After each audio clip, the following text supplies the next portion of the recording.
Hey, thanks for the tour, man. No problem. You know, it's just really nice to see somebody care about the patients as opposed to just worrying about how to get rich off them. Yeah, this valve is going to save a lot of lives. Yeah, about that. What about a trial? Well, we're all set with funding. Thank you, Uncle Adam. And we are almost ready for the prototype. All we need now is a surgeon. You interested? Why settle for mediocrity when you can have one of the best? For the right price, of course.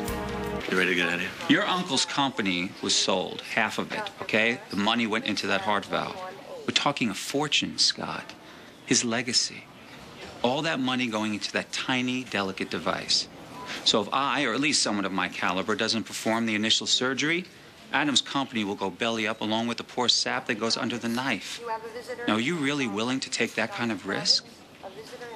So as I said, I'm happy to help on one condition. Put my name on the valve. You're so jealous you didn't think of the idea yourself. At first, you tried to steal my schematics, and now you want to scare me into letting you be a part of this. It's pathetic. Now, you have to forgive Dr. Hayward. He has a habit of sticking his nose into other people's business. And Dr. Martin has delusions of being a surgeon to this hospital's detriment. Now, I operate on Tuesdays and Thursdays, so if you want to schedule The answer is no. I don't want a doctor who's all about the money. This has nothing to do with money.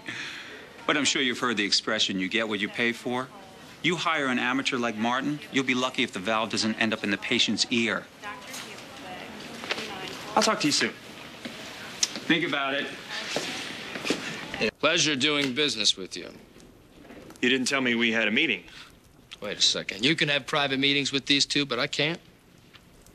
Could someone explain what's going on? I'm closing a deal. Watch and learn. Your money's being wired to you as we speak. Have a nice vacation. I hear Bermuda's beautiful this time of year. Money? You sold your interest in the valve? Yeah, we got the recession especial. $2 million. Once we get FDA approval, the big corporations will offer us 10 times that. I never cared about the money. You can't let them pressure you. It's no use fighting them. If you're smart, you'll follow my lead. Break ties with these sharks before they eat you alive. You son of a... That valve was his life's work, and you lowball him and cut him out? He was having problems making deadlines. This isn't a race. Really? Have you seen the market lately? You're all about the doctor and his life's work. What about my father and everything he's worked for? You know, your gadget better turn profit, or Chandler's finished. Back me up here. Tell him that the goal is to save lives and not make a quick buck. There's a way to do both. You two had better find it. Blow this. Oh, this is just like you. Always looking for the easy way out. Little rich boy throwing around daddy's cash. Never mind who gets stepped on. Are you kidding me? You've been blowing through my dad's money for years. At least I made something of myself. Had a great wife.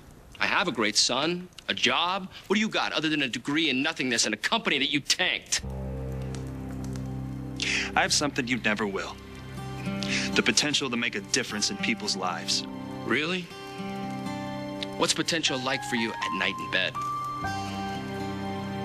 Instead of saving lives, you might want to try and get one.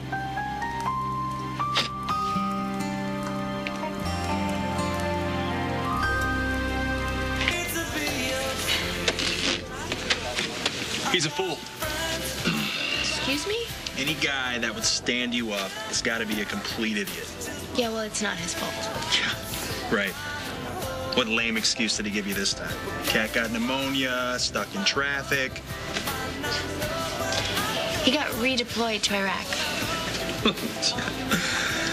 That's not so lame. Yeah. What's the occasion? Oh, it's our 1-month wedding anniversary, and we were just celebrating with a web camera date.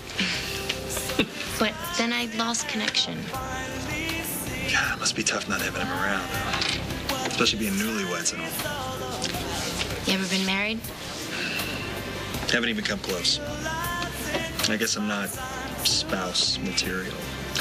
Yeah, well, that's what I thought until I met. Sorry. Don't be. You know what? I'm not having the greatest day myself, and you know what they say? Misery loves company. And chocolate cake? How about dessert? Only if you let me by. It's the least I can do after crashing your cyber date. Deal. I can't eat another bite of this. Well, then I guess you're not as miserable as you said you were. I am so.